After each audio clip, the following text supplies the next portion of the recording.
আসসালামু আলাইকুম, সবাই কেমন আছেন? গতকালকে থেকে এত ঝড় বৃষ্টি, বাবারে, একদম বৃষ্টি যেন থামেই না। বাতাস, মানে মনে হচ্ছে ছাদে গেলে তো মনে হয় উড়িয়ে নিয়ে যাবে। তো আজকে একটু ঘুম থেকে লেট করে উঠলাম, যেহেতু শরীরটা খারাপ ছিল। তো সকালে উঠে একদম মনে হচ্ছে যে একটু সুস্থ হয়ে গিয়েছি, পুরোই ফ্রেশ লাগছিল। তো বাচ্চাদের তো এই যে নুডলস রান্না করলাম, নিজের জন্য চা বানালাম। তো এই যে দেখেন, এটা চা খাওয়ার জন্য আমার পাশে বসে আছে, যদিও তাকে আমি চা দেই না। এই তো একটু মজা করছিলাম। তো যাই হোক, বৃষ্টি কাতলা হলেও তো রান্না করতে হবে। ভেবেছিলাম খিচুড়ি রান্না করব, কিন্তু শরীরটা তেমন একটা ভালোও লাগছিল না। তো আজকে আমি একটু ফাঁকিবাজি রান্না করলাম। এই তো আলু ভাজি করলাম, একদম হালকা মশলা দিয়ে, হালকা মশলা বলতে হলুদ ছাড়া, আর ডাল ভুনা করলাম। তো এই তো দুপুরের দিকে দেখি একটু রোদ উঠছে, রোদ উঠে নাই ঠিক, এই তো একটু বৃষ্টি কমেছিল। তো তখন ভাবলাম একটু মাছ ভুনা করি।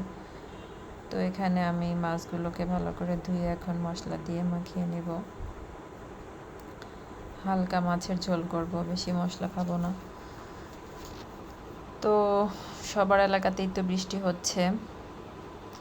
বৃষ্টির দিন আসলে ভালোই লাগে, ঘরে বসে থাকে যারা তাদের জন্য তো ভালোই, রান্নাবান্না করবে, খাবে, শুয়ে থাকবে, ঘুমাবে। কিন্তু যাদেরকে বাইরে যেতে হয় তাদের জন্য বৃষ্টিটা একটু মনের মতো না। যাই হোক, কি আর করা। এই তো আমি এখন মাছগুলোকে ভালো করে মশলা দিয়ে মাখিয়ে এখন ভালো করে ভেজে নিব।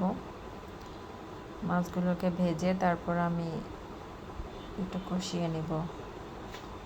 তো এখানে সব রকমের মাছই ছিল, রুই, সরপুঁটি, আর একটা যেন কি মাছ ছিল।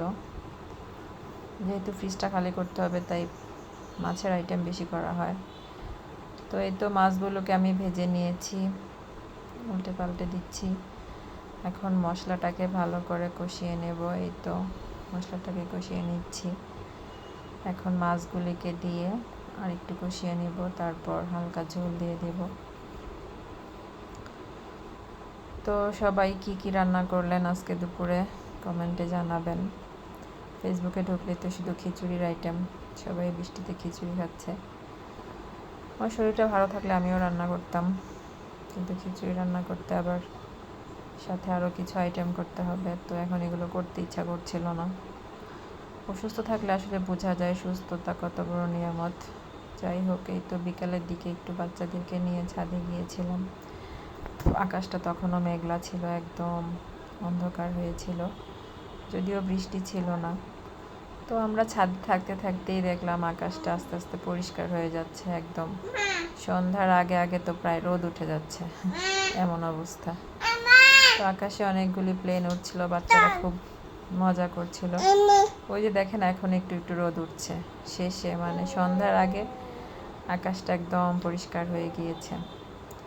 তো আমার খুব ভালো লাগছিল, তাই কিছু ক্লিপ নিলাম এখানে। এই তো সারাদিন সূর্যের দেখা মেলেনি, এখন একটু সূর্যের দেখা পেলাম। তো ছাদে বেশিক্ষণ থাকিনি, সন্ধ্যা হয়ে গিয়েছিল, তারপর চলে এসেছি। তো সবাই ভালো থাকবেন, আল্লাহ হাফেজ।